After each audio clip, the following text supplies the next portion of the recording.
Bonsoir tout le monde, j'espère que vous allez bien là où vous vous trouvez. Je vois un certain nombre de visages fort sympathiques sur mon écran, j'espère qu'il en est de même pour vous. Voilà, donc bienvenue dans notre, on compte plus, je crois qu'on approche de la 20e édition de cette série que nous avons appelée Kaléidoscope, qui vraiment a atteint ses objectifs puisque nous avons pu profiter de toute la diversité de ce que peuvent être les hommes et les femmes anciens éclaireurs israélites de France sur toutes les thématiques possibles et imaginables. Et ce soir, nous recevons, sur son écran, c'est marqué Caroline. Beaucoup ont l'habitude de l'appeler Caline, mais c'est la même chose, voilà. Alors, elle essaie de nous faire croire que dans son désert, là-bas, il y a de l'eau. C'est pour ça qu'elle a une belle image derrière elle. Mais en tout cas, je la remercie beaucoup. Je rappelle que cette série est en partenariat avec le mouvement des EI de France et le groupe local des EI d'Israël, le groupe local Ron Arad Israël. Et donc ce soir, nous allons parler de kibbutz, un kibbutz qui serait donc en réapparition d'après Kaline. C'est le thème de cette soirée. Je vous remercie d'être présent. Comme vous l'avez entendu, cette soirée est enregistrée et au départ, les micros sont fermés, mais vous pourrez intervenir via le chat, via l'espace de discussion, soit en écrivant vos questions, vos remarques, vos réactions, et à la fin, nous ouvrirons les micros pour des réactions directes si vous le souhaitez. Alors, je vous souhaite une excellente soirée et je donne de suite la parole à Kaline Caroline. Bonsoir, merci beaucoup à tous ceux qui sont là. Merci beaucoup à Jean-Charles qui nous donne la possibilité de raconter, de parler. Et alors, ceux qui ne me connaissent pas, mais même ceux qui me connaissent, je suis donc Caroline Emmanuel Erlich. J'étais aux EI, j'ai commencé ma carrière EI en 1973, au 50e. Et j'ai fini ma carrière EI dans les années 89, mais ma vie EI est encore d'actualité, donc ça ne s'arrête jamais, comme tout le monde, comme la plupart des gens qui sont ici. J'étais à Strasbourg, je suis passée par Rouen, j'ai fini ma carrière à Neuilly en tant que responsable de groupe local, animatrice PIF et un conseil national en 1989 d'ailleurs, qui était en Israël et qui a dû beaucoup marquer ma carrière. Et il y a une autre personne qui est présente qui a beaucoup marqué ma vie et même ma vie par la suite, qui s'appelle, que vous connaissez peut-être, s'appelle Jean-Charles Zerbib, qui était commissaire général à l'époque où j'étais de mes plus belles années et grâce à, en grande partie grâce à qui je pense que je suis là aussi aujourd'hui. Pas là dans le Zoom, mais là en Israël. Et donc, je vais vous parler du kibbutz, je vais vous parler de ma vie, à travers mon expérience. Je vais essayer de vous faire un petit tour historique. Je ne suis pas du tout historienne, je n'ai pas fait de doctorat sur le kibbutz, donc ce que je vais vous raconter, c'est des choses que j'ai ou vécues ou lues. Je voudrais juste, avant tout, je voudrais dédicacer ou dédier cette soirée à deux personnes qui sont là, qui sont importantes dans ma vie, puisque ce sont mes parents. Mon papa Léo, qui est un ancien EI, peut-être un des plus des doyens, on va dire, puisque il a commencé sa vie EI dans les années 40 à Lyon, 42, 43, bon, on ne va pas discuter. Et donc, voilà, je les remercie déjà d'être là ce soir et puis je veux leur dédier cette petite conférence. Donc, pour m'aider, je vais vous présenter une matseget, une vidéo PowerPoint pour que vous puissiez un petit peu avoir des éléments écrits qui vous sautent aux yeux et puis moi, ça m'aide aussi ma conférence. Donc, je vais faire ce qu'on appelle un share screen. Je vais aller, et j'espère que sur le plan technique, tout ira bien. Je ne suis pas une professionnelle, donc on va faire le mieux possible. Et donc, ma vie s'est arrêtée en 89, mais en 98, avec mon mari et mes 3 filles, nous avons décidé de partir au kibbutz El Anatsir, dont je vais vous parler un petit peu plus en détail par la suite. Et depuis donc 23 ans, on y habite, nos filles ont grandi, mon mari et moi on y travaille, et je pense pouvoir dire, sans être trop vulgaire, qu'on y est très heureux. Mais ce dont je veux parler aujourd'hui, c'est de mettre vraiment de l'évolution du kibbutz, qui est une évolution intéressante puisqu'elle a quand même eu une phase très, très descendante et que ces 20 dernières années, un petit peu par hasard, c'est pas grâce à nous, mais c'est un petit peu ces dernières années où nous sommes arrivés, nous avons vu remonter ce système qui est un système tellement particulier à notre beau pays. Alors, avant de commencer, je voulais vous demander une petite participation. J'aimerais que vous écriviez sur le chat qui vous vient à dans la tête quand on dit le mot kibbutz. Quel est le mot que vous auriez associé au mot kibbutz? Alors, je vous donne 20 secondes, 10 secondes pour écrire sur le chat. J'essaierai de lire un peu ce que vous avez lu, ce que vous avez écrit. En attendant, je vous fais un petit image d'Épinal.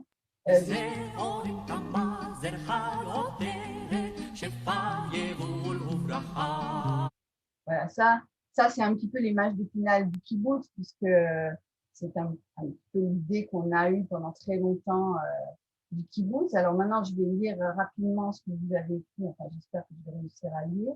Non, je sais pourquoi je ne peux pas, donc je reviens pour lire. Vie en communauté, pionnier, idéal sioniste, communisme, socialisme, étouffement, lien à la nature, village solidaire, travail. Voilà, c'est bien, en fait, je n'ai pas besoin de parler parce que vous avez tout très bien résumé. Donc, toutes ces notions-là, effectivement, on va les voir ensemble. Je reviens sur mon PowerPoint. Et nous voilà partis pour d'abord donc un petit horizon de l'histoire sur l'histoire du kibbutz qui a commencé un petit peu d'abord vous parler de mon kibbutz et après je commencerai l'histoire du kibbutz. Mon kibbutz El Anatsir est un kibbutz qui se situe dans la vallée des sources, Emek HaMa'ayanot, à côté de Beth Shean. Il se trouve au milieu de nombreux autres kibbutzim. C'est un kibbutz qui a été créé en 1946, qui a donc 75 ans cette année, et qui a été créé, qui a commencé évidemment avec beaucoup d'agriculture, des champs, des dattiers, énormément de dattiers, le lait des vaches, la culture des tomates et des champs, comme j'ai déjà dit. Et dans les années 70, en 1975 plus exactement, a été créée la première usine.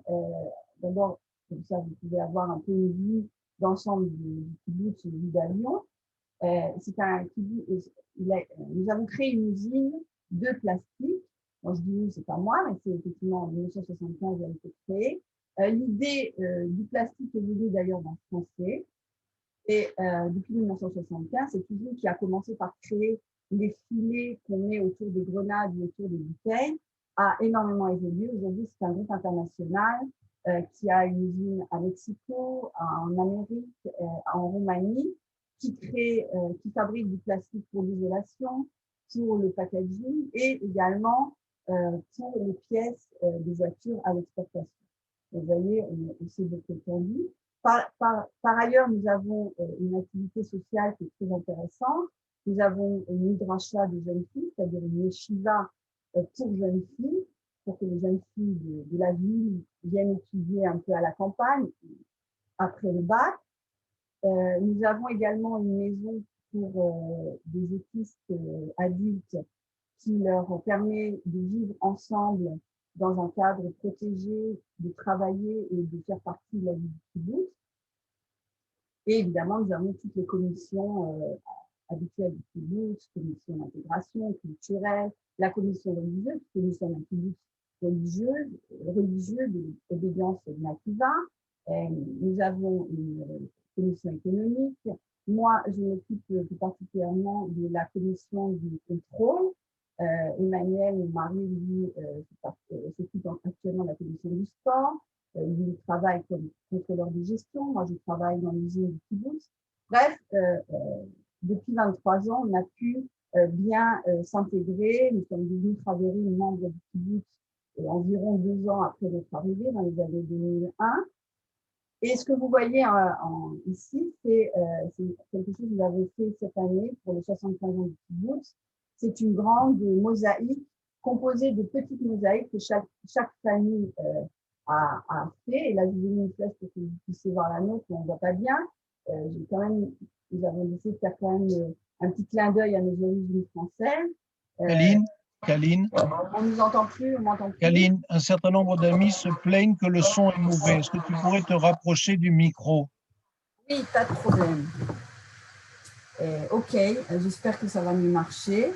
Là, ça fonctionne mieux, oui. Ok, alors excusez-moi, je reviens.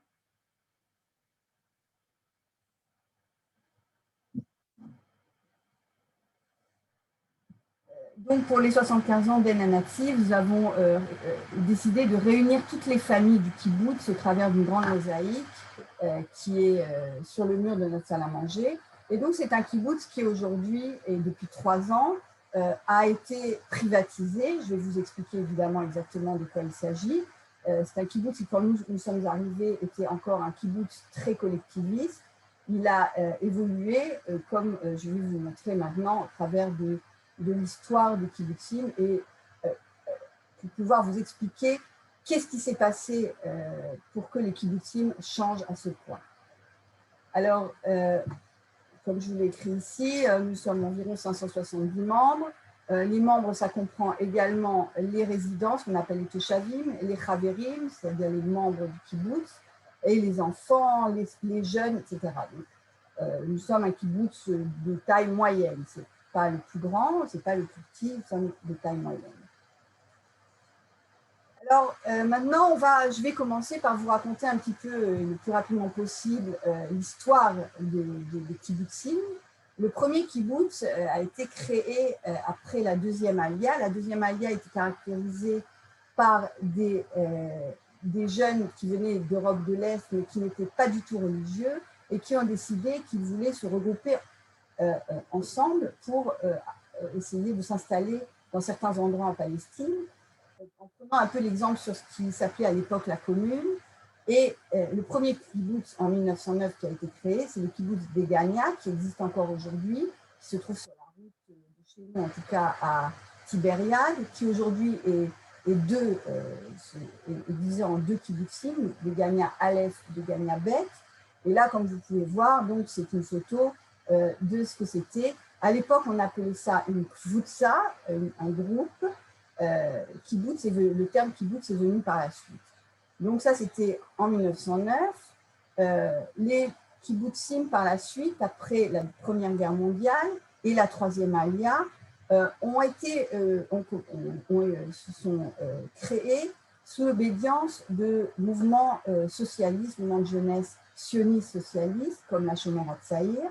Le premier kibbutz qui a été créé à cette époque-là, c'était Bet Alpha, qui se trouve également pas très loin de chez nous. Et comme vous voyez, à l'époque, évidemment, quand on arrivait, quand les premiers pionniers qui voulaient créer des kibbutzim arrivaient, des kibbutzot, des groupes arrivaient, tout était très basique, avec des tentes, et on était vraiment au tout début de cette organisation, avec quand même le début du mouvement qui a centralisé les premiers groupements, les premiers kibbutzim, qui s'appelait le mouvement du kibbutz artsy. En 1936, alors que la Palestine commençait à être bien agressée par ses voisins, les kibbutzim ont changé un petit peu leur vue. C'était plus uniquement pour venir travailler la terre et s'installer. Il était question plutôt de se défendre contre l'ennemi. Et là, on a créé ce qu'on a appelé les premiers kibbutzim, s'appelait Choma et Migdal, c'est-à-dire les murailles et les miradors. Là, juste pour que vous vous rendiez un petit peu compte, ils arrivaient donc avec vraiment leur matériel pour s'installer. Et la première chose qu'ils construisaient, c'était effectivement ces murailles et le grand mirador qui leur permettait de se défendre. Et on avait déjà le drapeau d'Israël, le drapeau qui n'était pas encore le drapeau d'Israël, le Magen David, pour bien marquer qu'ils étaient présents. En 1936 également a été créé le premier kibbutz religieux, puisque jusque-là, les kibbutzim qui étaient créés étaient des kibbutzim socialistes non religieux. En 1936, le premier kibbutz religieux Tirati a été créé parce que les pionniers, et il y avait des pionniers qui venaient, pour qui la religion, le judaïsme était important, et pensaient que justement les valeurs juives étaient aussi un bon moyen de s'installer et de se regrouper. Après la création de l'État d'Israël, et donc après la Deuxième Guerre mondiale, évidemment, on a vu les kibbutzim s'accroître, le nombre de kibbutzim s'accroître. Là, il était question non seulement de défendre le pays, il était aussi question de construire ce pays, donc en s'installant dans le plus d'endroits possible, y compris à ce moment-là aussi vers le sud, puisque au départ, les kibbutzim s'installaient plutôt dans le nord. Et là, justement, ce Shabbat, j'étais dans un kibbutz dans le sud qui a été créé en 1949. Donc, on était vraiment après la création de l'État d'Israël. Et c'était une manière, évidemment, de s'installer sur des terres qui, au moment où les kibbutzim s'y sont installés, étaient, en quelque sorte, était devenue la propriété du Keren Kayemet d'Israël, du KKL, de l'État d'Israël. Et les kibbutzim, eux, avaient reçu le droit de s'y installer par le biais d'un bail à longue durée. Donc les kibbutzim, et ça c'est important de le retenir pour la suite, les kibbutzim n'ont jamais été propriétaires des terres sur lesquelles ils se trouvaient.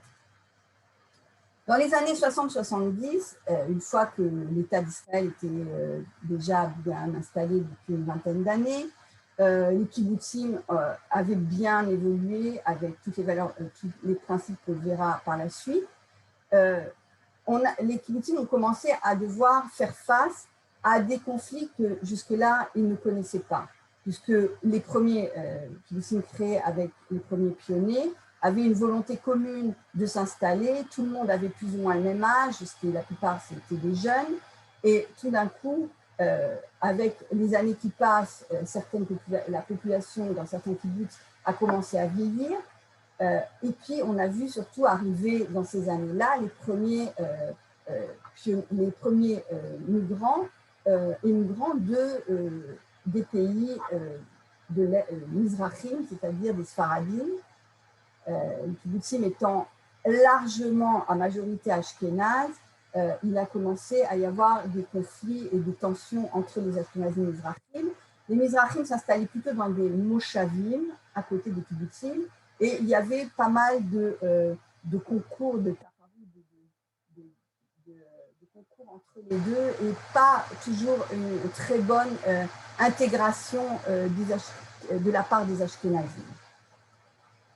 Comme je vous l'ai dit, comme la population vieillissait, on a aussi commencé à faire face aux conflits de génération. Comme il a dit dans toutes les familles, dans les kibbutzim, c'était relativement nouveau, puisque jusque-là, tout le monde avait plus ou moins le même âge, mais maintenant, on assiste au vieillissement d'une certaine population et puis à la naissance des enfants et à la création à l'existence de jeunes générations qui ont d'autres volontés que simplement la réalisation du kibbutz. On verra ça aussi par la suite. On a aussi un conflit entre les kibbutznikim qui étaient très liés à ce qui était le communisme, bien que très rapidement ils se sont rendus compte que le communisme et le judaïsme, ça ne fonctionnait pas très bien ensemble. Mais comme beaucoup de juifs d'Europe de l'Ouest ont commencé à arriver, des pays capitalistes ont commencé à arriver en Israël, à l'intérieur des kibbutz, et se sont quand même installés dans les kibbutzim pour finalement expérimenter la vie en communauté, ces deux obédiences ont aussi commencé un petit peu à rentrer en conflit. Et un autre phénomène, c'était l'arrivée de volontaires de tous les pays. Ce système du kibbutz étant quelque chose de tellement original qui a attisé la curiosité surtout des peace and love de l'époque. ils sont rentrés dans les kibbutzim. Souvent, c'était des gens qui n'étaient pas juifs et on avait cette espèce de rencontre entre le monde non-juif et juif, surtout évidemment dans les kibbutzim non religieux. Donc ça, c'était des nouveaux éléments auxquels le kibbutz a dû faire face et qu'il ne connaissait pas jusqu'à maintenant. Et enfin, les kibbutzim qui se spécialisaient beaucoup dans l'agriculture, puisque c'était quand même le but du kibbutz, c'était de conquérir et de travailler la terre. Il y a eu, déjà dans les années 70, de nombreux kibbutzim se sont rendus compte que l'agriculture ne suffisait pas et qu'il fallait commencer aussi à trouver de nouvelles industries, ce que le kibbutz a fait, comme je vous l'ai dit tout à l'heure. Et là aussi, il fallait trouver des gens qui étaient capables de travailler dans l'industrie et il fallait trouver aussi un bon compromis entre le fait de continuer à travailler dans l'agriculture et le fait de pouvoir faire évoluer cette industrie avec d'énormes frais qui allaient de pair avec ça.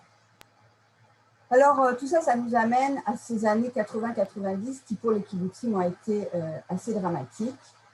Je ne vais pas rentrer évidemment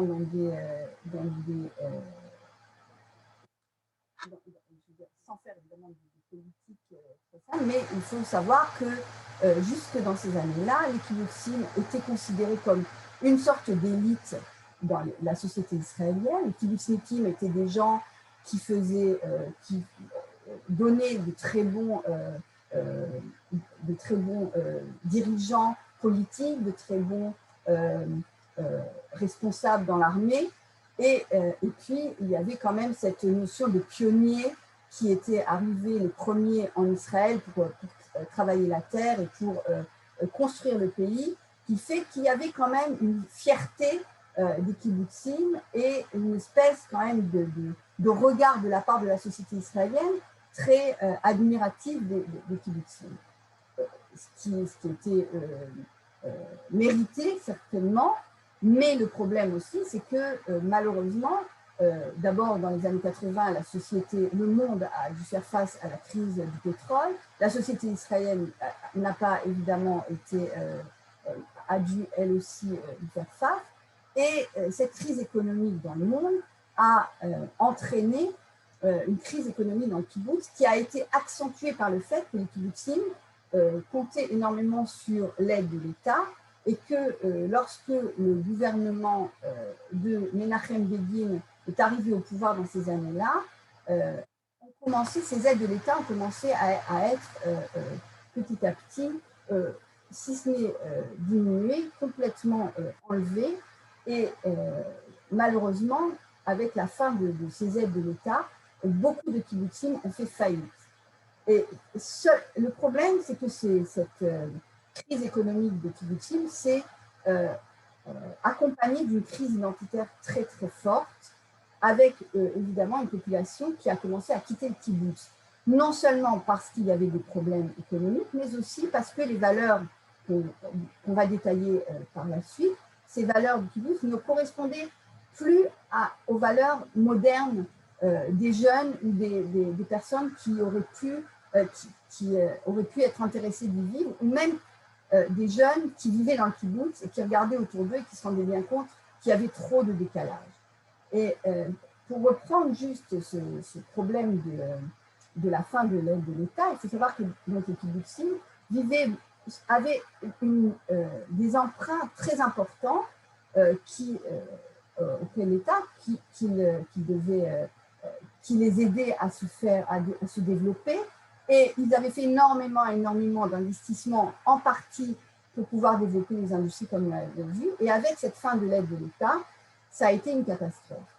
D'autant plus que Menachem Begin a rajouté quelque chose qui était nouveau. Et je vais juste vous faire écouter une intervention qui est très importante et qui a été en quelque sorte une cassure, et qui a été une sorte de cassure pour les kibbutzim.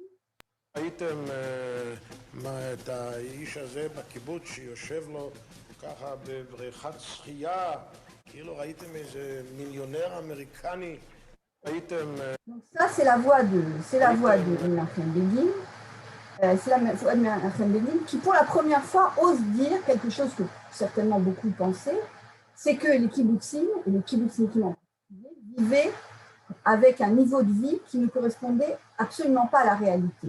C'est-à-dire que quand il dit, vous voyez les kibbutznikim, ils sont assis au bord de leur piscine comme s'ils étaient des millionnaires, sous-entendu, alors que finalement, s'ils vivent, c'est juste grâce à l'argent de l'État et ils ne s'en sortent pas si bien que ça, ils vivent au-dessus de leurs moyens, il faut qu'on arrête de les materner en quelque sorte, et ça a été un coup de massue pour les kibbutzim, et ces années 80-90 ont vu énormément de faillites et finalement de disparition de kibbutzim.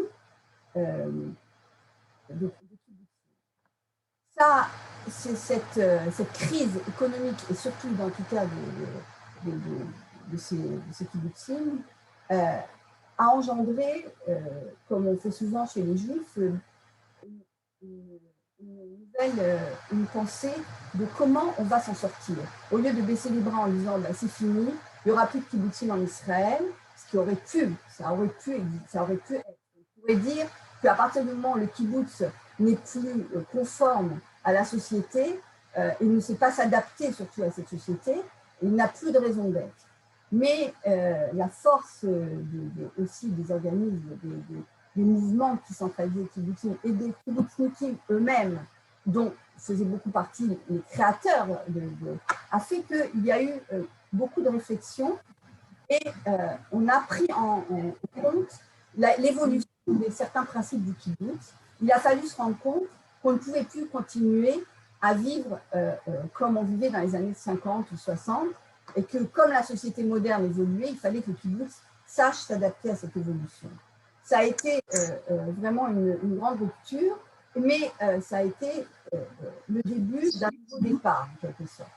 Donc, je veux simplement passer rapidement sur certains principes qui génèrent le kibbutz et qui ont évolué grâce finalement à une vision un peu plus ouverte de la part des gens. Alors d'abord, évidemment, l'égalité. Le principe d'égalité, quand les kibbutzim ont été créés, le principe, c'est que tout le monde avait la même chose, on était tous là pour la même raison, et que donc, il était que certaines personnes aient des avantages sur d'autres. Et c'est comme ça qu'on a créé, au départ, évidemment, il n'y avait absolument pas de circulation d'argent dans le kibbutz, mais quand les membres du kibbutz ont commencé à avoir quand même certains besoins extérieurs, au lieu de créer des inégalités en permettant à chacun de gagner un salaire qui serait différent selon son travail, on a décidé de distribuer des budgets. Et quand nous sommes arrivés à Namativ, c'est comme ça que ça fonctionnait. C'était quoi un budget? C'était quelque chose qui était basé sur la structure familiale. Ça n'avait rien à voir avec le travail, ça n'avait rien à voir avec le niveau social. On était tous logés à la même enseigne en fonction du nombre d'enfants et en fonction évidemment de l'ancienneté qu'on avait. Et ce système de budget est là pour entériner l'importance de l'égalité. Et puis,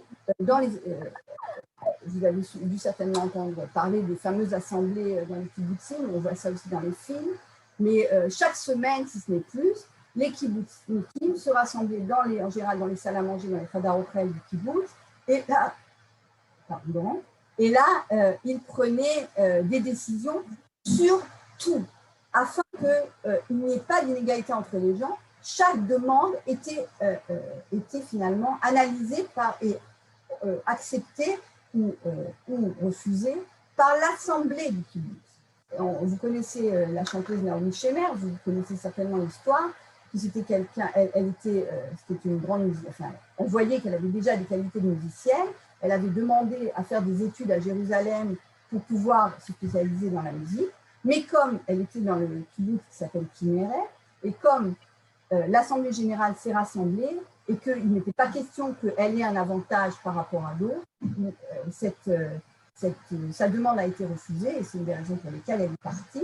Alors juste pour la petite histoire, vous voyez ici, je vous ai mis pour que vous voyez comment se passait le vote dans une assemblée. Les gens étaient rassemblés et votaient. Il faut savoir que les assemblées générales dans les kibbutzim souvent étaient très, très virulentes et parce que finalement, la vie de chacun dépendait en quelque sorte de la décision de tout le monde. Donc ça, c'était ce principe qui assez rapidement s'est rendu compte qu'il était utopique. Un deuxième principe qui est très important au kibbutz, quelqu'un l'a aussi écrit d'ailleurs dans le chat, c'est le travail. Comme je l'ai dit, le départ de la volonté de créer un kibbutz, c'était la volonté de travailler la terre d'Israël et de travailler. Et donc, pour travailler, il fallait que le travail soit le centre de la vie et que tout le reste de la vie tourne autour de ce travail, et non pas le contraire. On ne travaillait pas pour vivre, on vivait pour travailler, le contraire. Vous faisiez même le bon ordre de la phrase. Et donc, le principe, c'est que les parents devaient travailler. Si les parents devaient travailler, les enfants ne devaient pas déranger les parents qui travaillent. Et donc, le meilleur moyen pour que les parents travaillent, c'est que les enfants soient entre eux et que les parents puissent travailler toute la journée, que ce soit l'agriculture, que ce soit la cuisine, que ce soit dans certaines maisons d'enfants, on va en parler après, que ce soit… Et évidemment, le travail n'était qu'en fonction de ce dont le kibbutz avait besoin. Et aucun n'était pas du tout pris en compte la volonté de chacun et de la réalisation personnelle. Il fallait que ce soit le kibbutz qui soit réalisé et non pas les identités, les personnes.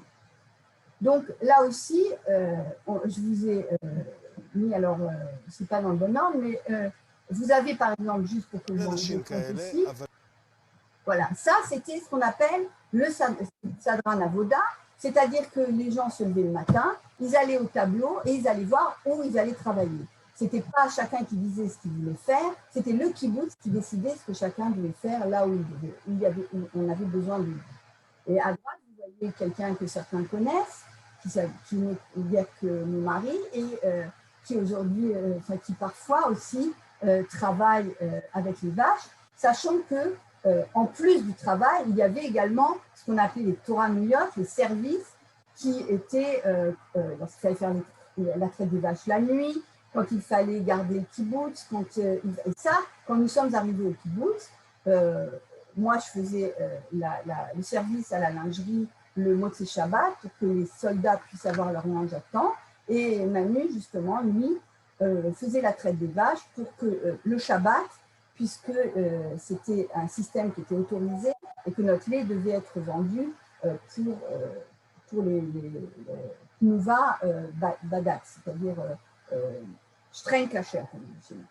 Donc le travail au kibbutz était au centre et évidemment, très rapidement, on s'est rendu compte, enfin en tout cas, c'est les 30-40 dernières années, les gens se sont rendus compte que ça ne pouvait pas, on ne pouvait pas mettre le travail au centre de la vie du kibbutz. Il fallait quand même tenir compte des personnes. Et j'ai des exemples de gens qui sont arrivés de l'extérieur, des conjoints qui sont venus s'installer dans le kibbutz, qui avaient fait des études, qui voulaient travailler dans ce qu'ils avaient étudié, mais le kibbutz n'a pas accepté parce qu'au kibbutz, on ne travaillait que dans les domaines dont le kibbutz avait besoin. Alors là aussi, il a fallu repenser et changer et commencer à permettre aux gens de faire les études qu'ils avaient envie de faire pour pouvoir travailler dans ce qui les réalisait eux. Et donc, on est passé de la réalisation du kibbutz à la réalisation personnelle. Quand nous sommes arrivés au kibbutz, je dois dire que la première chose qu'on nous a demandé, c'est qu'est-ce qu'on voudrait faire comme travail. Donc, on était déjà dans la bonne partie, dans la bonne moitié du kibbutz. Un autre principe, évidemment, qui est très important, qui est toujours l'exemple qu'on donne quand on parle du kibbutzim, c'est l'éducation, c'est les enfants du kibbutz, qui, pareil, j'ai marqué de la nécessité à la réalité, parce que, comme je vous l'ai expliqué, quand les kibbutzim ont été créés, il fallait que les parents soient disponibles 100% de leur temps, et donc, le meilleur moyen qu'on a trouvé, c'était de mettre les enfants dans ce qu'on appelait les Bet Yeladim, dans les maisons d'enfants, par âge, par tranche d'âge, ce qui fait que souvent les frères et sœurs ne grandissaient pas ensemble. Les bébés devaient, en sortant de l'hôpital, les mères devaient les mettre à la crèche. Il y avait des services entre parents pour pouvoir garder les enfants la nuit, mais les parents, eux, ne passaient que quelques heures avec leurs enfants. Les enfants appartenaient au kibbutz, ils n'appartenaient pas à leurs parents. Alors là aussi, et c'est très rapidement, surtout pour les gens qui commençaient à venir de l'extérieur, c'était quelque chose qui devenait inacceptable. Les parents, pas seulement les mères, mais les pères aussi, les parents revendiquaient la possibilité de faire grandir leurs enfants à la maison.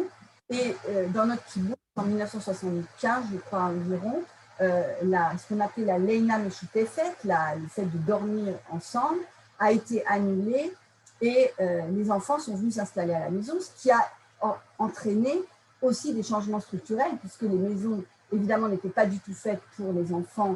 Il n'y avait pas de chambre pour les enfants, donc il a fallu commencer à agrandir les maisons. Les parents ont commencé les mères surtout, et les pères aussi, mais surtout les mères ont commencé à travailler moins d'heures pour pouvoir aussi s'occuper de leurs enfants. Quand nous sommes arrivés au kibbutz, nous, évidemment, je ne serais jamais venue au kibbutz et les filles n'avaient pas dormi à la maison, mais par contre, le matin, ils prenaient leur petit déjeuner avec leur groupe d'enfants. L'après-midi, après l'école, elles avaient des activités. Et encore aujourd'hui, il y a des activités pour les enfants, mais évidemment, tout ça, la responsabilité du kibbutz sur les enfants est largement passée maintenant à la responsabilité des parents. Alors là aussi, je vous ai mis, juste pour que vous voyez, là on assiste au coucher des enfants par les parents. Donc les parents venaient raconter une histoire, venaient coucher leurs enfants, et après ils sortaient de la maison d'enfants. Et c'était la femme, c'est une femme qui était responsable de la nuit et qui devait les surveiller et les garder. Donc évidemment, tous ces principes-là commençaient, n'étaient plus du tout conformes à la réalité et à ce qui se passait dans la société extérieure. On a le dernier principe, c'est ce principe de collectivité, qui est le collectivité absolue, qui, malgré tout, au départ, était quelque chose de très fort. On mangeait tous ensemble, les enfants appartenaient donc à tout le monde, donc les enfants étaient les enfants de tout le monde. On avait les vêtements étaient dans un grand marsan et on venait servir des vêtements. Il y avait comme ça une notion de collectivité absolue qui aussi ne correspondait plus du tout à la société individualiste qui s'était développée dans les années 70, 80 et par la suite. Donc, on est passé de cette notion de collectivité à une notion de communauté. Aujourd'hui, on a encore un système communautaire qui existe dans le kibbutz, je vais revenir là-dessus, qui fait qu'on est encore dans une société, dans une communauté, mais évidemment avec des nuances qui n'existaient pas à l'époque. Là, je vous ai montré les deux photos que vous voyez. C'est une salle à manger, un Khadar Okhel dans les années 50-60, plein à craquer. Aujourd'hui, le Khadar Okhel dans un kibbutz, il ressemble plutôt à ça. C'est un peu comme un restaurant où les gens viennent manger s'ils veulent, comme ils veulent. Alors, juste pour revenir un petit peu sur tous ces principes qui ont évolué, juste un petit détail, je vous en parle. Donc, tous ces principes ayant évolué, le kibbutz étant en crise, il a fallu réfléchir à comment, si on veut continuer, si on veut que le kibbutz renaisse de ses propres cendres, en quelque sorte, il fallait trouver un moyen de l'adapter à la société. Et c'est là que on a trouvé dans les années 2000, c'était déjà dans la fin du XXe siècle, les mouvements des kibbutzim ont commencé à réfléchir à un nouveau modèle de kibbutz qui s'appelle le kibbutz privatisé ou le kibbutz mitradesh qui se renouvelle.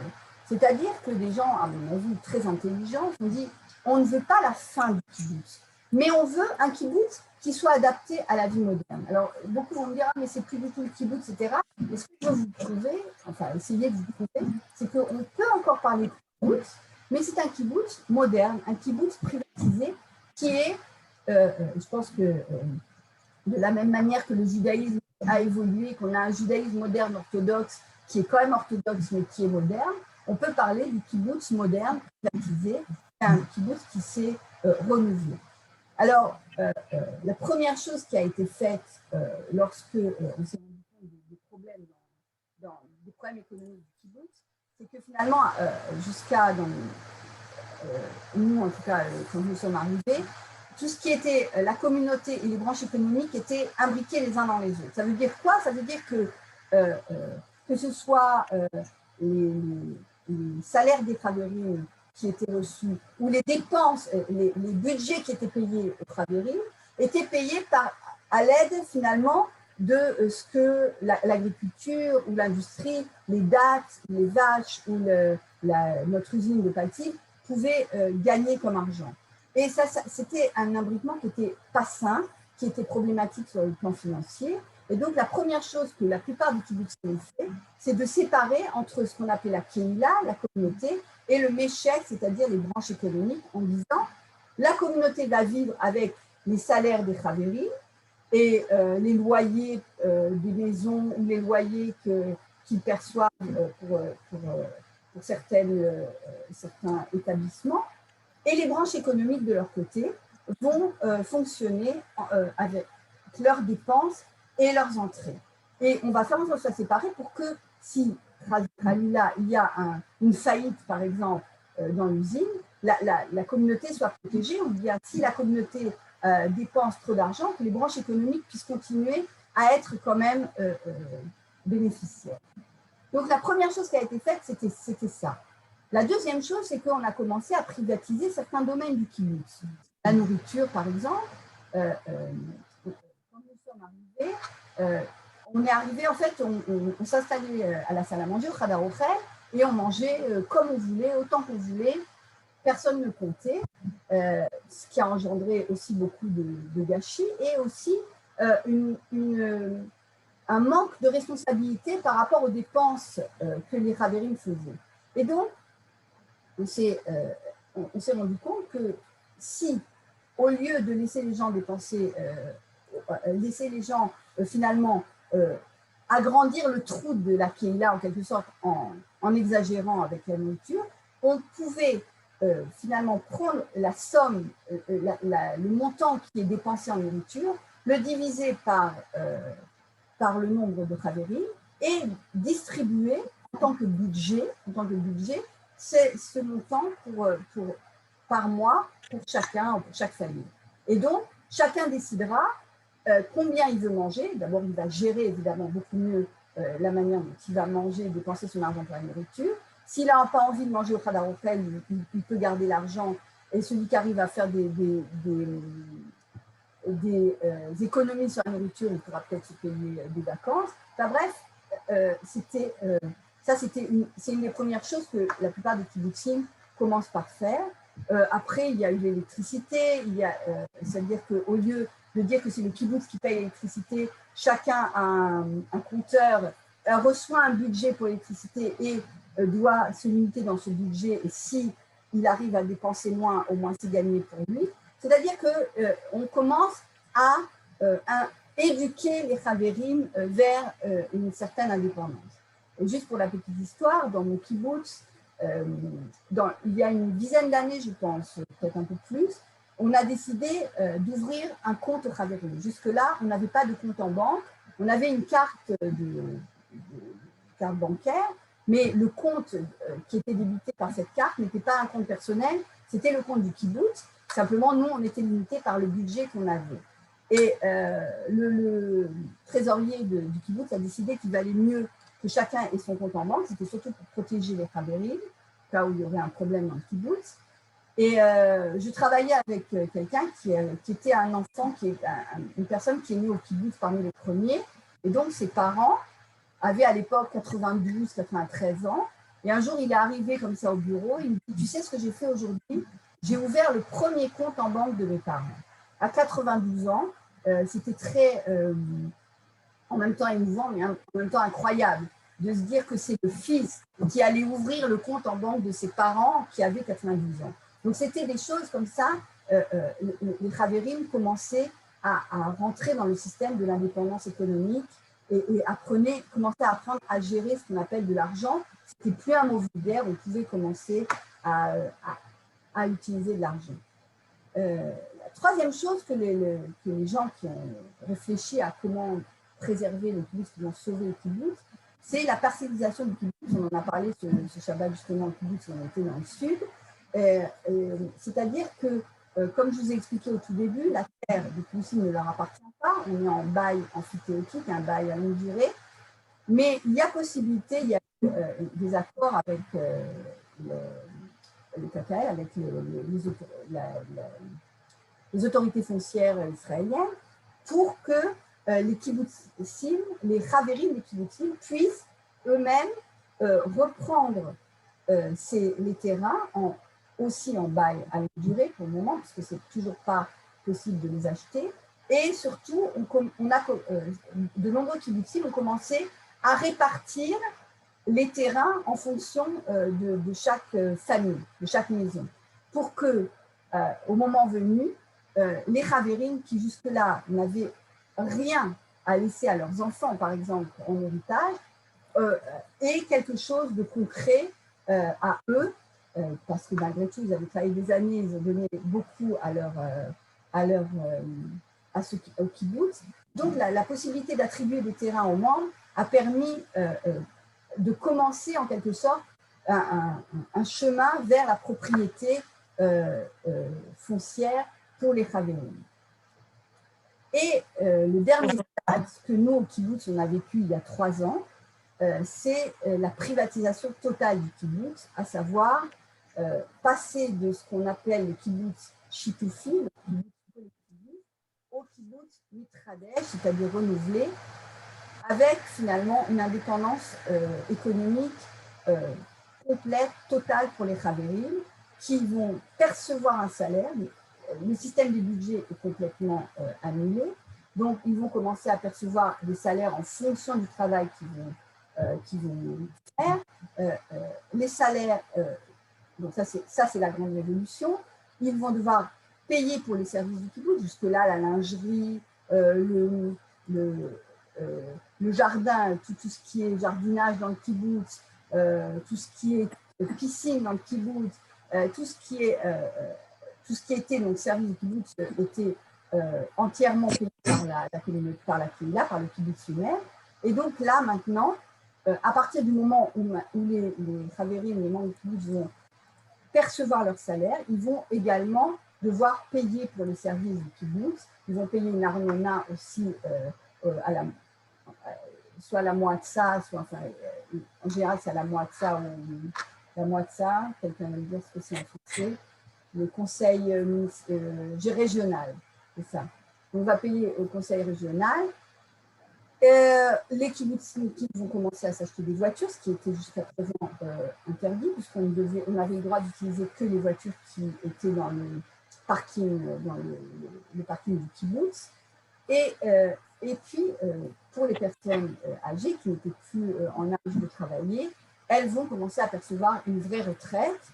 Il faut savoir que le problème de la retraite, c'est quelque chose qui a été réglé déjà il y a une quinzaine d'années, peut-être même plus, une vingtaine d'années, parce que très rapidement, le problème s'est posé. Les kibbutz jusqu'aux années 80, comme ça, c'est pas tellement posé la question des retraites des gens en disant, de toute façon, quand les gens seront vieux, c'est le kibbutz qui va s'occuper de la santé aussi, va être prise en charge par le kibbutz, tout va être pris en charge par le kibbutz, donc on n'a pas besoin de payer pour la retraite des chavérim. Et il y a une quinzaine, vingtaine d'années, on s'est rendu compte que c'était quand même un problème. Et là, les kibbutzim ont avancé un petit peu la chose et ont commencé à payer pour les retraites. Mais les retraites n'étaient pas versées aux personnes âgées, elles restaient pour le kibbutz. À aujourd'hui, à partir du moment où le kibbutz devient complètement privatisé, les gens vont percevoir, les personnes retraitées vont percevoir leur retraite avec un seuil qui ne doit pas être en dessous duquel on assure en quelque sorte une certaine somme. Bon, tout ça, c'est très technique. Mais de manière générale, ce qui est ressorti de tout ça, c'est que vous allez dire, bah alors qu'est-ce que c'est? C'est plus un kibbutz, puisque si tout le monde gagne sa vie, si tout le monde a sa voiture, a son travail, va finalement gérer sa vie complètement seul, qu'est-ce qui reste du kibbutz? Alors, il y a un bémol, à mon avis, qui est très important, c'est que ce salaire que nous percevons, finalement, n'est pas payé directement de l'employeur à l'employé, il est versé au kibbutz, et le kibbutz de ce salaire va prélever ce qu'on appelle la taxe progressive, qui est une taxe qui va être conservée par le kibbutz pour pouvoir pallier aux problèmes des familles qui n'arrivent pas à gagner suffisamment d'argent. Parce qu'il faut savoir qu'évidemment, cette privatisation, elle ne va pas se passer sans causer de dommages à certaines familles, surtout les familles qui ont beaucoup d'enfants, pour qui il va falloir tout d'un coup que les parents travaillent, payent toutes les gamines et les écoles. C'est quelque chose, c'est quand même une révolution. Et donc, le kibbutz assure ce qu'on appelle réchet bitachon, c'est-à-dire une sécurité sociale au Haverim, à l'aide finalement de cette taxe qui va être payée par ceux qui gagnent suffisamment d'argent. Et là, je pense que c'est le point, à mon avis, qui marque encore la notion de kibbutz, c'est-à-dire cette notion de solidarité entre les Haverim, avec bien sûr encore quand même une vie communautaire, que ce soit sur le plan culturel, où on essaye d'organiser des fêtes, que ce soit pour les fêtes juives ou des fêtes pour rassembler les gens. Nous, on a évidemment le kibbutz religieux, on a la synagogue, qui est un lieu enfin, surtout après le corona, parce que pendant le corona, on a vu beaucoup de minyanim se disperser dans le kibbutz, mais là, on a rassemblé tout le monde dans la synagogue. Donc, il y a encore la notion de communauté, et je pense que cette solution de kibbutz Mikradesh, finalement, a permis au kibbutz de renaître de ses cendres. Et grâce à ce principe, les enfants qui avaient beaucoup quitté le kibbutz parce que ça ne correspondait plus du tout à leur volonté de s'épanouir et de se réaliser, les enfants qui ont commencé leur vie ailleurs et qui ont eux-mêmes se sont mariés et ont eu des enfants, ont vu la possibilité de revenir dans ce kibbutz par ce système, finalement s'installant dans un lieu pastoral, pas loin des grands-parents, ce qui n'est jamais désagréable, mais tout en conservant leur indépendance financière, leur indépendance à tous les niveaux, et même avec la possibilité, comme je vous l'ai expliqué, de construire leur maison dans le kibbutz dans lequel ils sont nés. Donc, papa, on t'entend. Ça a été très important. À partir du moment où on a changé finalement le visage du kibbutz, les jeunes sont revenus, et même nous voyons dans notre kibbutz, on a eu depuis maintenant, je pense, 7-8 ans, on a au moins 50, une trentaine de familles, peut-être même plus, avec évidemment un nombre d'enfants impressionnant. Et tout d'un coup, alors qu'on commençait vraiment à vieillir et à voir notre kibbutz devenir, avant qu'on commence notre privatisation, on nous avait indiqué que la moyenne d'âge dans notre kibbutz était de 60 ans à peu près. C'est quand même très, très vieux, avec tout le respect que j'ai pour tous les gens qui ont 60 ans dans ce groupe, mais c'est quand même pas très viable. Donc maintenant, on voit les jeunes arriver, des enfants, le rassemblement du Shabbat Yadou, du Akiva, tout d'un coup, c'est avec beaucoup de monde. Et bon, ça a été une grande réussite. Et évidemment, le kibbutz a réussi à se revigorer sur le plan économique. Nous, on est encore évidemment en processus à Native de chercher des moyens de faire encore des économies pour essayer d'équilibrer, parce que quand on commence la privatisation, ça a quand même aussi ça crée certains déséquilibres, mais ça prend un certain temps. Et surtout, le kibbutz a réussi à retrouver son identité, une nouvelle identité. Ça n'est plus le kibbutz des années 50, comme nous ont dit, c'est pas ça le kibbutz. Non, c'est pas ça le kibbutz des années 50-60. C'est un nouveau kibbutz. Et je pense que un système qui finalement... Alors, juste pour terminer, ce qui se passe aujourd'hui, c'est qu'on intègre beaucoup dans les kibbutzim Là, je vous ai mis des publicités, vous voyez,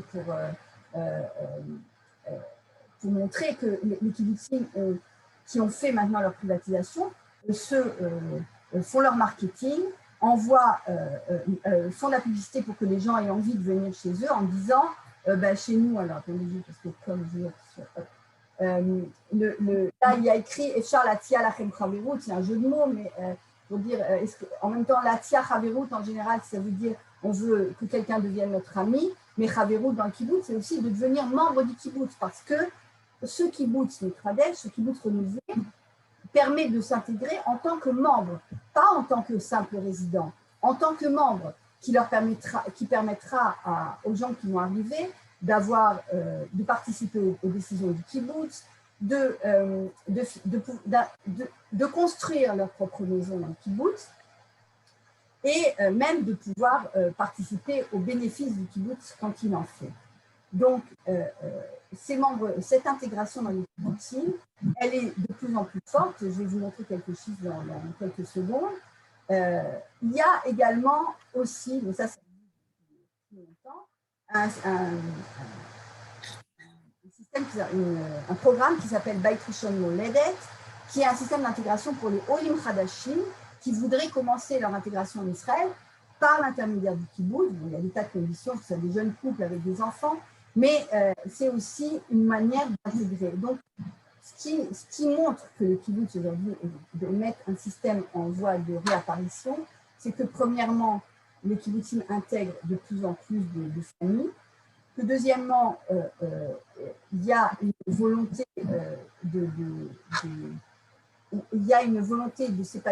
d'épanouir le kibbutz grâce à ces jeunes. Et je vais vous montrer par les chiffres que ce que je vous raconte, ce n'est pas que des bêtises, parce que je viens de raconter, ce n'est pas que des bêtises. C'est que voilà, en 1950, il y avait environ 214 kibbutzim après la création de l'État d'Israël. Hein, et la population dans les kibbutzim était d'environ 67 500, ce qui représentait 7% de la population, ce qui était pas mal. En 1980, donc au moment de la crise, il y avait 255 kibbutzim.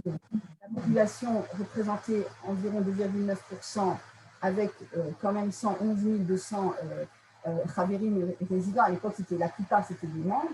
Mais en 2021, aujourd'hui, nous avons 272 kibbutzim qui sont kibbutzim non religieux ensemble. Et quand je dis kibbutzim, c'est aussi les kibbutzim privatisés, mais aussi les kibbutzim qui sont restés shitufim, c'est-à-dire collectivistes. Il y a environ 200 kibbutzim privatisés, environ le reste en kibbutzim shitufim, parce que les kibbutzim qui tiennent bien, qui sont très riches, préfèrent rester shitufim. Enfin, à moyen terme, on en a encore parlé ce Shabbat, à moyen terme, ils vont tous finir par passer à ce système-là. C'est surtout pour pouvoir attirer des jeunes chez eux. Et aujourd'hui, ce qui est impressionnant, c'est qu'en fait, on a le plus, en chiffre absolu, on a la plus grande population qui vit dans les kibbutzim. Le chiffre de la plus grande population qui vit dans les kibbutzim, même si évidemment le pourcentage est inférieur, puisqu'on est 8 millions aujourd'hui, et que donc ce chiffre ne représente que 3% de la population.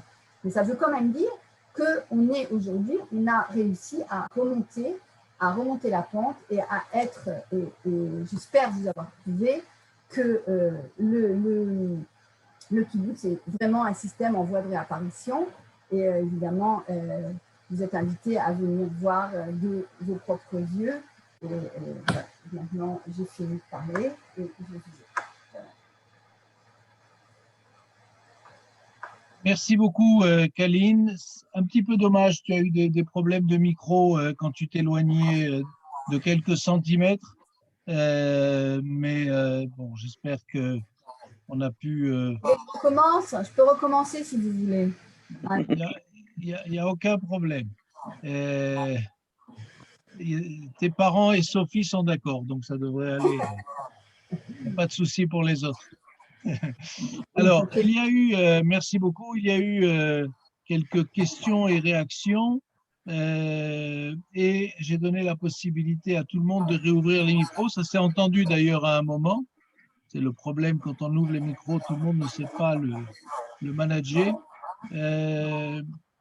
Tu n'as pas répondu à l'un des mots qui était qui figurait dans la liste des définitions qui était étouffement. Ouais. Euh, Non, en plus, je sais qu'il a écrit, quoi, du coup. ouais. Non, je dis juste, tu n'as pas répondu à cela, donc comme ça, il n'y a pas trop Non, de...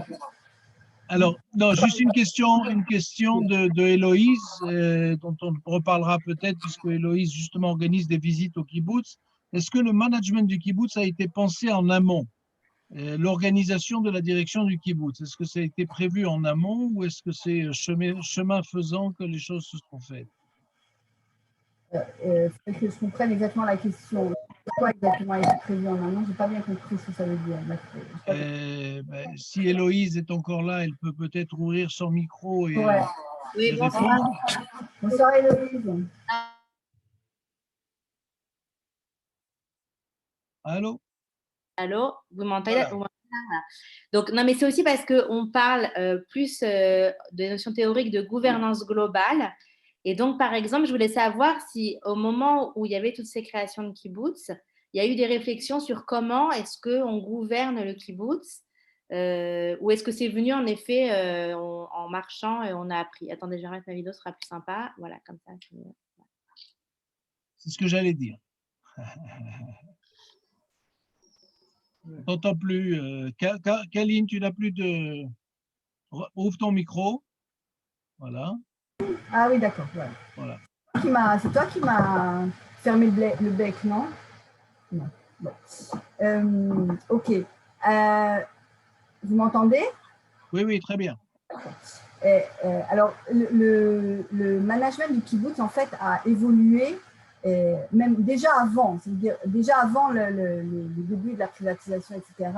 Au moment, justement, où on a commencé à séparer la communauté de la branche économique, on a commencé à revoir la manière dont on devait gérer le kibbutz. D'abord, au départ, quand nous, on est arrivé en tout cas au kibbutz, le responsable du kibbutz, on l'appelait le maire, c'était le maskir pnim. C'était en général souvent quelqu'un du kibbutz, et c'était quelqu'un qui s'occupait de tout chapeauter. À partir du moment où on a séparé la Kehila de la branche économique, on a créé une séparation entre celui qui était le maskir pnim, celui qui s'occupait de la Kehila, et celui qui s'occupait du Meshek, le Merakez Meshek. De plus en plus, on a fait appel, en tout cas dans notre kibbutz, ce qui est devenu finalement, en partant du Master Pnim, est devenu le Menael Kehila, le directeur de la communauté.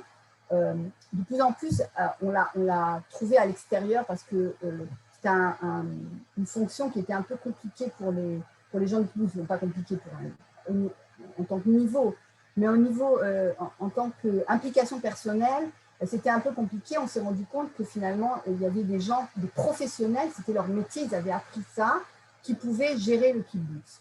Donc, ça a été, en tout cas à Enanativ, on a commencé ça déjà dans les années, début des années 2000, on a vu le système de direction changer. Il y a une autre chose qui a changé, disons ces 15 dernières années, c'est que l'Assemblée générale du kibbutz, qui se regroupait, enfin qui se retrouvait toutes les semaines en Hadar Ochel, c'était quelque chose qui, au fur et à mesure, enfin en tout cas dans les dernières années, même quand nous on était, il y avait de moins en moins de gens qui venaient. Les gens étaient fatigués ou on n'avait pas toujours envie, n'était pas toujours motivé de venir. Et donc on s'est rendu compte que ce n'était pas suffisant. On n'arrivait pas à avoir le quorum, on n'arrivait pas à pouvoir assurer les décisions comme il fallait.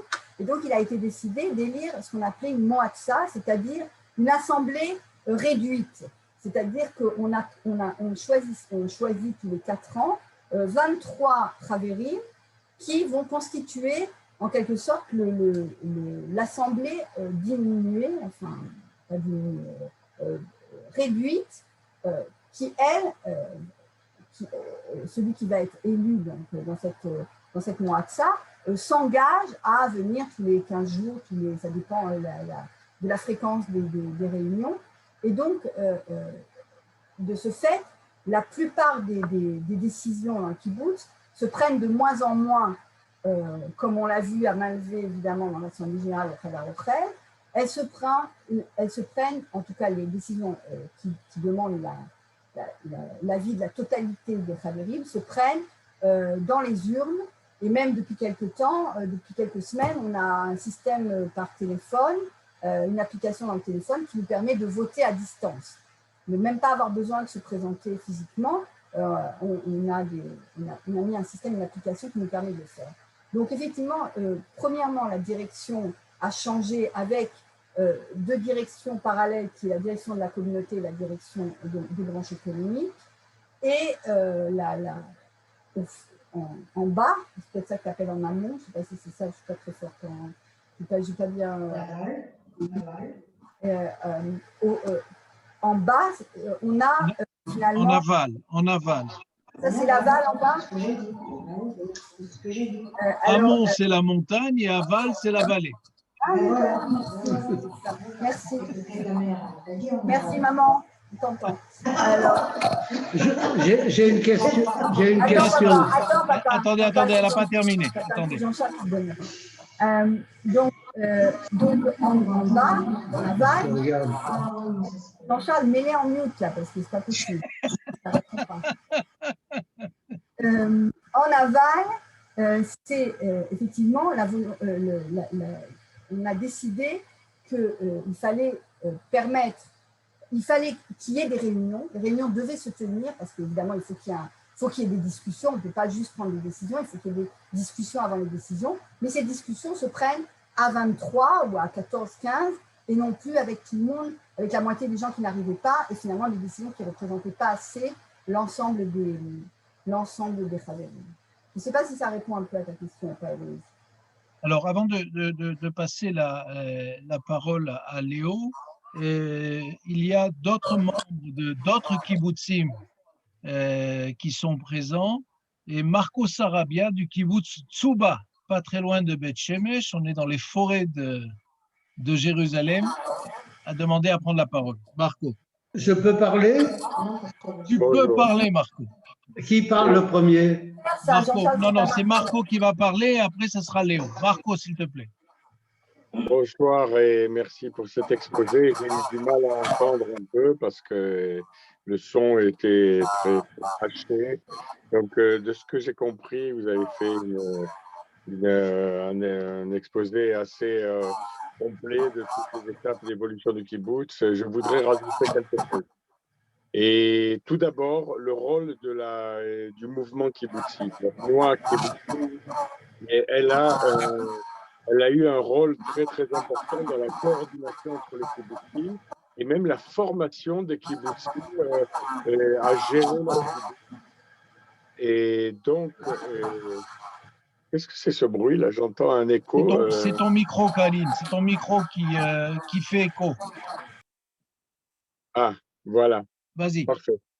Alors, et l'entraide entre les kibbutzim, il faut rajouter, parce que les kibbutzim riches ont toujours aidé les kibbutz pauvres qui n'ont pas eu la chance d'avoir une bonne terre ou d'avoir un bon emplacement, ou alors tout simplement leurs affaires n'ont pas bien marché. Je voudrais rajouter aussi le fait que moi, je pense que l'État n'a pas aidé les kibbutzim, c'est-à-dire on a entendu parler des aides de l'État. Quelles aides de l'État? En fait, le kibbutz a contribué plus à l'État que l'État n'a contribué au kibbutz. C'est-à-dire que l'État a placé les kibbutzim sur toutes les frontières, sur tous les endroits les plus isolés pendant des dizaines d'années. Et le kibbutz, par idéologie, parce qu'il faut parler de l'idéologie du kibbutz.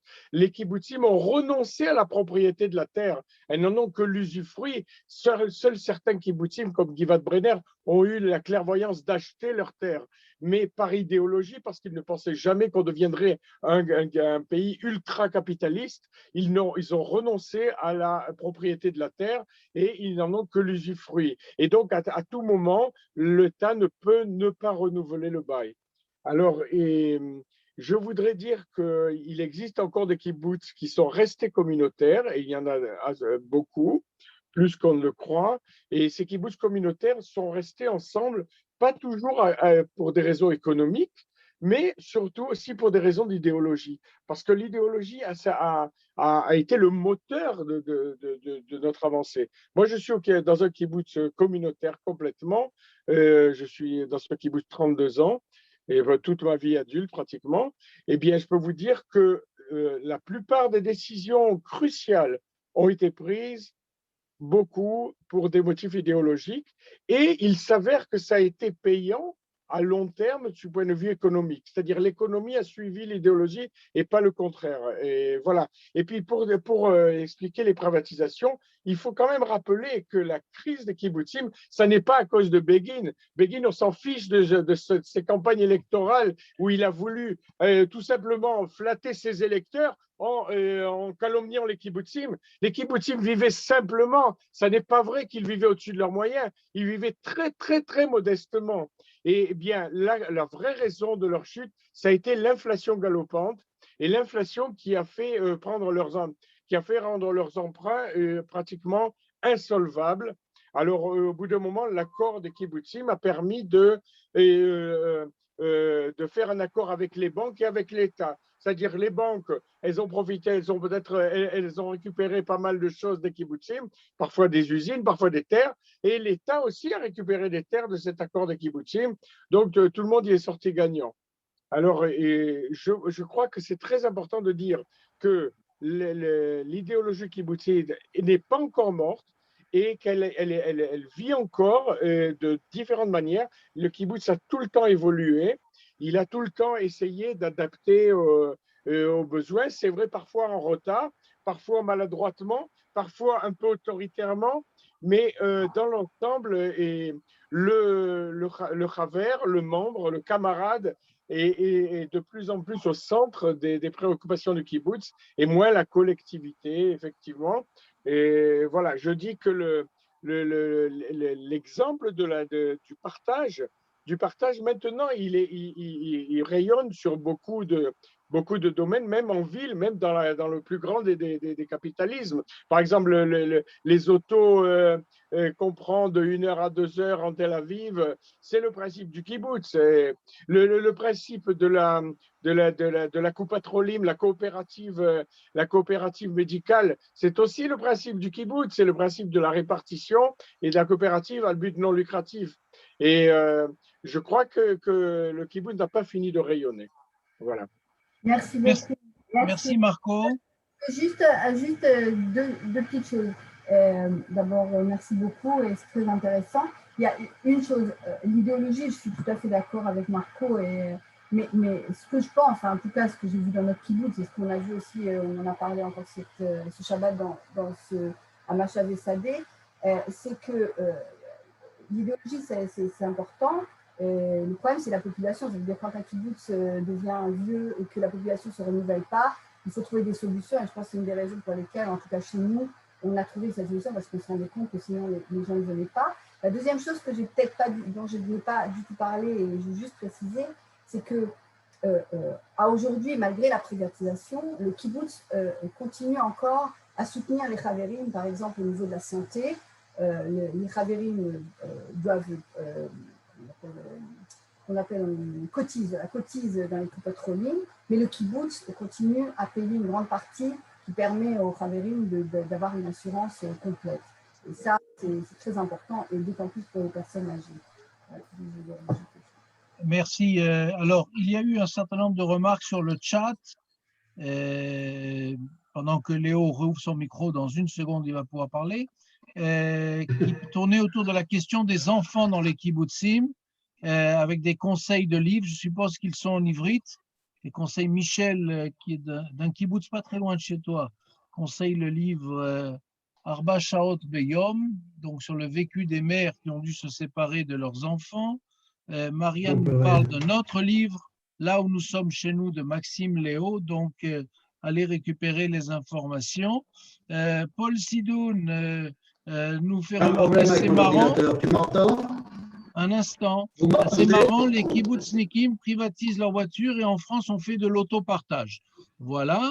Et donc, ça, c'était le point d'humour. Mais j'ai cru entendre que la mairie de Paris avait supprimé une partie des voitures partagées. Enfin, je ne veux pas faire politique parisienne, mais c'est ce qu'on m'a dit. Et Éric Pinceau dit le kibbutz se maintient en effet, réapparaît est un peu excessif, mais n'a-t-il pas perdu son âme, son originalité? Donc, Marco a répondu en partie. Il n'y a plus rien, entre guillemets, de communiste là-dedans. N'est-ce pas le dernier rêve du XXe siècle qui s'envole? On dirait un Léo. grand mot à Éric Pinceau, déjà. Ça, c'est la première.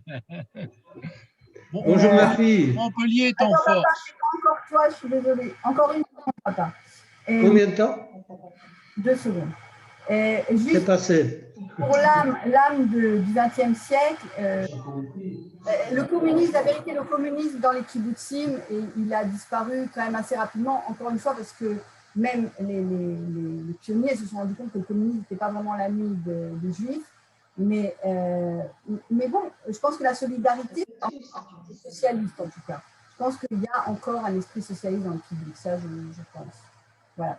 Bon, maintenant, tu donnes la parole à mon père. Sinon... Léo parle, il a le micro ouvert. Merci beaucoup. Merci ma fille et Kola Kavod. J'ai très bien compris ton explication sur la privatisation du kibbutz, mais il y a une question qui se pose. Qui sont les propriétaires? Est-ce que moi je peux être en ayant une action, est-ce que moi je peux être propriétaire d'un kibbutz? Alors, les Pas propriétaire total, propriétaire ayant des actions. Voilà. Alors, merci pour ta question, papa. En fait, le kibbutz, comme tu as dit, aujourd'hui, enfin, depuis longtemps, ça fonctionne un peu comme une entreprise. Et c'est vrai que le kibbutz va produire des fruits et va faire des bénéfices chaque année qui peuvent être distribués. Il y a ce qu'on appelle les shiur nechessim, ça veut dire le fait de distribuer les bénéfices. Ceux qui peuvent bénéficier de ces fruits-là, ce sont les membres du kibbutz. Et pour devenir membre du kibbutz, il y a une certaine condition. Je ne veux pas être désagréable, mais tu as un peu passé l'âge, mais un peu, hein, pas vraiment. À 2-3 ans près, ça aurait été bon.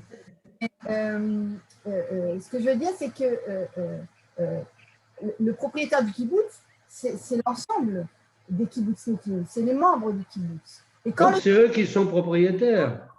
C'est eux qui sont propriétaires des biens, des fruits, des biens du kibbutz. C'est la communauté du kibbutz. Et quand on a une bonne année et qu'on ne veut pas réutiliser les bénéfices pour faire des investissements, etc., il y a de nombreux kibbutzim qui le font, et chez nous, ça va se faire certainement, qui distribuent en quelque sorte les fruits à ceux qui sont membres du kibbutz. Ouais. Donc les propriétaires, c'est les membres du kibbutz. Du kibbutz, pas de la terre, pas de la terre. Parce que de la terre, on n'est pas propriétaire. Qui est propriétaire de la terre? C'est toujours le KKL, c'est toujours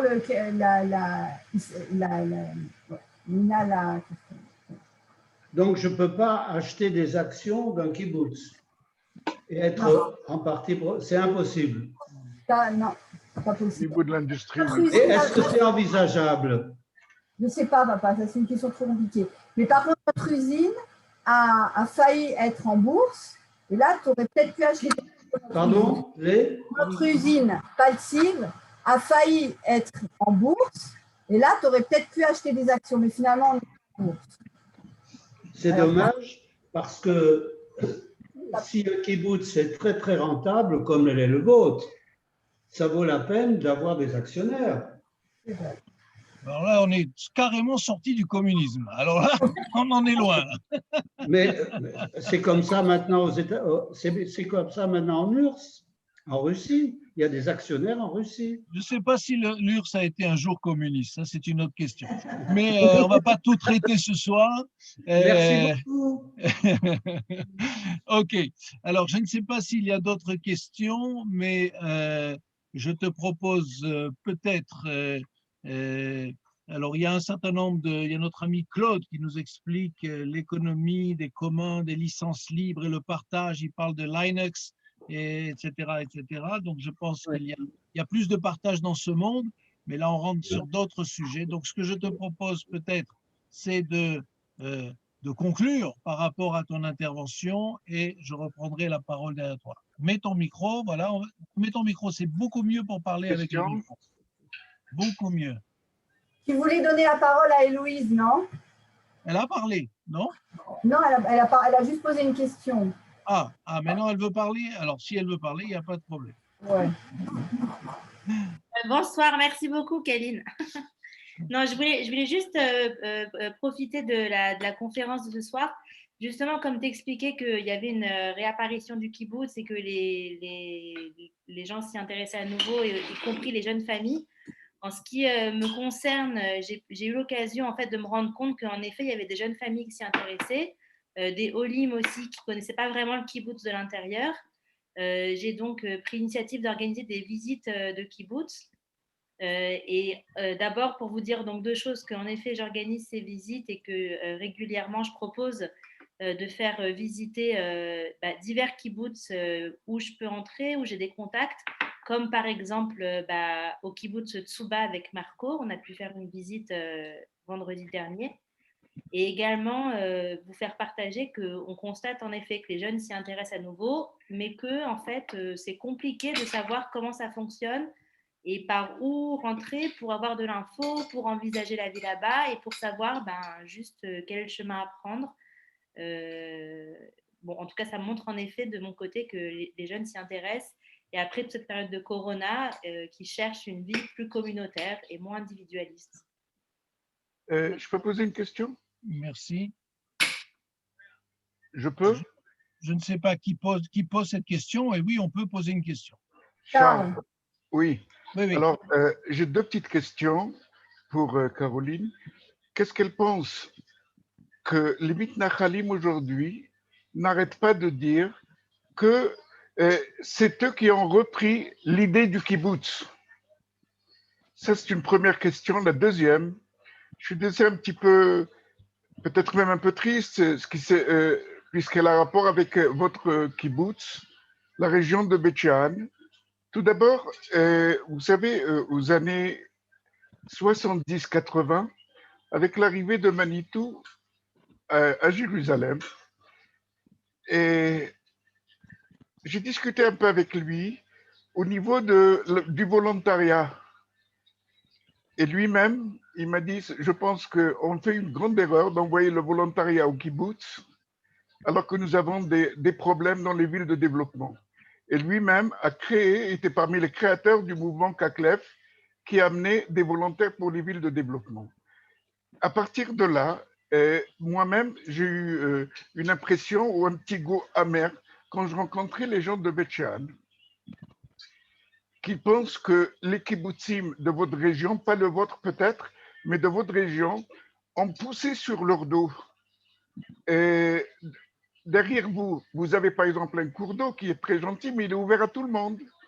Mais il y a un kibbutz à côté qui a décidé de passer de l'autre côté de la rive, de prendre des terrains qui ne sont pas à lui et d'empêcher les gens de Beit Shean de profiter de ces beaux cours d'eau, de cette belle réserve naturelle. Voilà. Merci Charles. C'est vrai que la première photo que j'avais mise dans ma Matseguet, c'était une photo entre autres de la vue sur le kibbutz dont vous parlez, qui est Nir David. À votre première question sur les mitnachalim, j'avais vu une émission justement récemment qui parlait du fait que les mitnachalim sont en quelque sorte les nouveaux kibbutznikim, dans la mesure où ce sont des pionniers qui s'installent sur des nouvelles terres, etc. Après, je ne suis pas assez spécialisée pour dire ils ont quand même chacun leur vie, ils n'ont pas mis leurs biens en commun, etc. Donc, ce n'est pas exactement le système du kibbutz. Pionniers, ils sont certainement. Kibbutznikim, personnellement, je ne suis pas tellement convaincue. Mais en ce qui concerne le problème du kibbutz Nir David, puisque c'est de celui-là dont vous parlez, nous, dans notre kibbutz, comme vous voyez derrière moi, on a une super source qui s'appelle Maayan. Aujourd'hui, c'est plus comme ça parce qu'en fait, depuis quelque temps, on l'a donné à la protection de la nature en Israël pour qu'ils en fassent un terrain, une source protégée avec gardiens, qui deviennent un site touristique en quelque sorte, parce que nous, il faut que vous sachiez, depuis 3, 4 ans, 5 ans, on vit une sorte de cauchemar tous les étés, tous les Chol HaMoed de Pessah ou de Sukkot, avec un nombre de gens qui viennent dans cette source, qui rentrent dans notre kibbutz, parce que malgré tout, un kibbutz, c'est quand même une propriété privée. C'est vrai qu'on a un problème, c'est que l'eau appartient à tout le monde, et que donc on ne peut pas dire que cette source appartient à notre kibbutz, mais on a quand même la possibilité de demander que les gens ne rentrent pas dans notre kibbutz. C'est comme vous ne permettrez pas à quelqu'un de rentrer dans votre maison ou dans votre jardin si vous avez mis des grilles, enfin, à partir du moment où ça vous appartient, ça ne vous ferait pas plaisir que les gens viennent pique-niquer dans votre jardin ou viennent dans vos toilettes à la maison. Donc, le problème de Nir David, il est un peu le même. Je ne connais pas fond à fond, mais le problème, c'est qu'effectivement, ils ont quelque chose de magnifique qui s'appelle le Hassi, un fleuve qui coule au milieu de Nir David. Juste pour que vous voyez, je vous montre dans la première photo. Voilà. Ce que vous voyez là, c'est une... Non, c'est pas du tout ça. Excusez-moi. Ce que vous voyez là, c'est une vue d'en haut de Nir David. Voilà. Ça, c'est Nir David, en bas à droite, avec ce que vous voyez au milieu, ça s'appelle le Hassi. C'est effectivement une rivière magnifique dans laquelle il fait très bon nager, etc.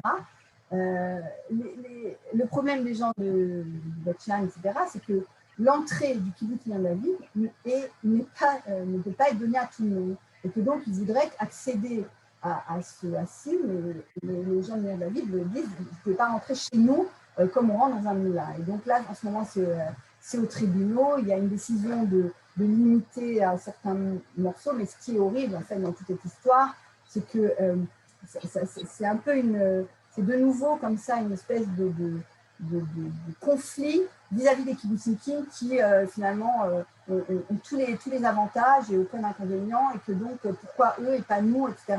Et je vous assure que j'ai vu l'entrée de Nir David, j'ai des amis qui habitent dans Nir David, la violence qu'il y a là-bas, et des fois aussi, je vais vous dire, c'est pas compliqué, notre source, vous voyez, qui est magnifique, après la visite de l'été après la visite de l'été et de Chol HaMoed, mais c'est un dépotoir, les gens nous laissent ça, mais dans un état catastrophique. Donc c'est quand même ma maison, j'ai pas envie que n'importe qui puisse y rentrer n'importe comment. Les filles, c'est compliqué, c'est pas noir et blanc, c'est plus compliqué que ça. J'espère qu'on arrivera à trouver une solution, mais c'est surtout, j'espère pour les gens de Nir David qu'ils puissent un peu vivre de nouveau dans le calme, parce que c'est un beau kibbutz, et pour ceux qui connaissent les Tzimer là-bas, ça vaut le coup quand même d'y aller. Sinon, vous avez Sachné à côté, où n'importe qui peut aller, il faut payer, mais c'est ouvert à tout le monde. Merci Caroline. Si je ne sais pas, c'était pas ta conclusion ce que tu viens de dire, mais enfin on peut souhaiter à tous les kibbutzim. Si tu veux dire encore en 1 minute peut-être une conclusion de ton intervention. Mais la conclusion, c'est que c'est toujours pareil. Je veux dire, on peut vivre tout le temps dans la nostalgie en disant c'était mieux avant. D'ailleurs, la première fois qu'on a entendu dire c'était mieux avant dans un kibbutz, c'était en 1912. Donc, le premier kibbutz a été créé en 1909. Vous voyez, ça n'a pas pris beaucoup de temps pour que les gens disent c'était quand même mieux avant. Alors, moi, je ne suis pas très pro ce genre de vision de la vie, des choses en général. Et je pense qu'au contraire, en tout cas, c'est ce qui fait la force de notre pays de manière générale, c'est d'aller tout le temps de l'avant. Et quand on a affaire à un espèce de problème ou à quelque chose qui pourrait nous bloquer, au lieu de nous dire c'était quand même mieux avant et c'est dommage et c'est plus ce que c'était, trouver la solution. Et je pense qu'aujourd'hui, quand on voit les kibbutzim renaître de leur cendre et avec tous les enfants qui se promènent dedans et les bébés, et en tout cas chez nous, c'est ce que je vois de plus en plus, je me dis finalement, entre ça et il y a 15 ans, où les familles quitter le kibbutz parce que ça ne correspondait plus à ce qu'ils voulaient. Je préfère un kibbutz qui ne soit pas exactement le kibbutz qu'il était avant, qui n'est plus ce qu'il était avant, mais que ce soit un kibbutz de vie. Et aujourd'hui, je peux dire qu'il y a beaucoup de vie dans notre kibbutz. J'ai fini. Tu es en mute. Tu es en mute, Jean-Charles. Merci beaucoup, c'est exact. Merci, Khalid. Comme je voulais pas qu'il y ait de bruit pendant que tu parlais, c'est pour ça. Merci beaucoup à Khalid. Merci de ce que tu nous as appris ce soir. Il y avait encore d'autres questions dans le chat. Il y a des remarques intéressantes. On nous demande si le fait de voir des Chaverim du kibbutz à la Knesset mettre des cravates, c'est un échec du kibbutz. Il faut, c'est peut-être une obligation du côté de la Knesset surtout, puisqu'il y avait des problèmes de belles tenues, de bonnes tenues pour éviter. Il y avait une histoire comme ça l'an dernier. Voilà, en tout cas, merci beaucoup. Alors, Merci pardon? beaucoup à toi. Et cette idée de kaléidoscope est très sympathique.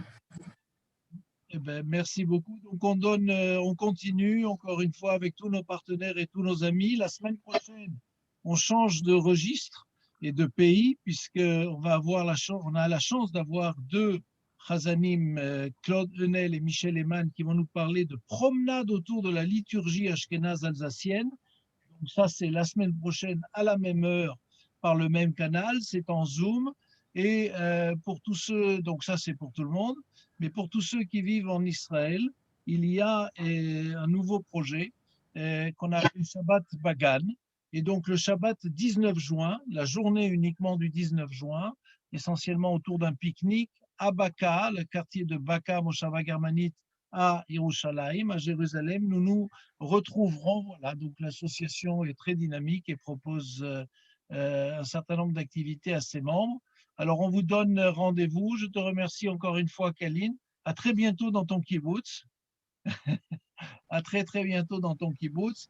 Et en attendant, je vous dis merci et à très, très bientôt. Au revoir.